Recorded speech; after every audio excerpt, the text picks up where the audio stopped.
as humans, we are constantly evolving and changing. And one thing that we as women normally see is the change of our hair color. So whether or not that's a choice or, as we get older, silver is one of the things that we start to see. And Lou, I know I have mine here and I'm waiting for it to change everywhere, but we have to really change our makeup when our hair changes as well. It's really important.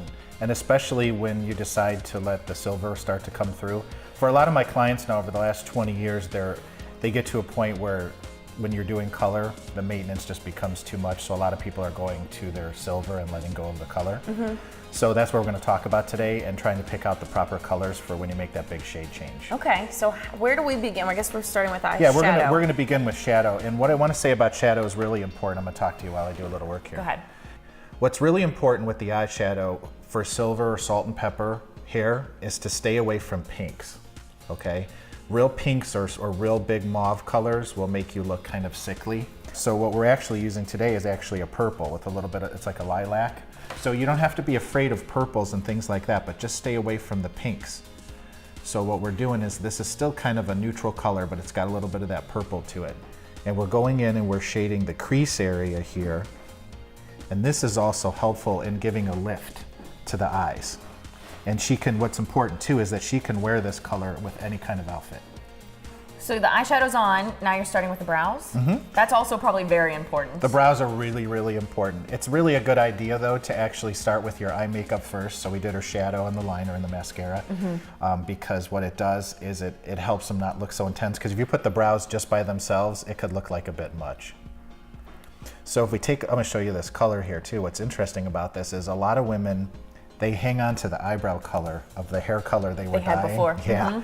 So a lot of times you'll see this beautiful silver hair and then you'll see like an orange or a blonde color. So it's really important that you choose this color right. So what I recommend to women is when you go purchase this at the store, try it on first. Don't look at it in the container and judge it that way. Or they can just come to you, because I know another big thing is as you get older, you start losing your eyebrows, and so they're thinner, and you need to be able to have the proper shape too. Yeah, the shape is everything. So that's really important to kind of learn that when you're picking out the color. And as you look here too, what we're doing is, you had mentioned the eyebrows being thinner. When they're thinner, they make you look older. Okay, so what we kind of do is beef them up a little bit, but be careful because you don't want to make them look too fake. So what we're doing is we're just going up here at the top area and widening this out right about in here. Keep the end part thinner like this. And using a brush makes it so much more natural than using some kind of pencil. The brush does, because a lot of pencils have to have wax in them in order to make them, so they end up looking really shiny. So I think the powder looks a lot more realistic. And I have found too over the years that for my customers, it's a lot easier to control.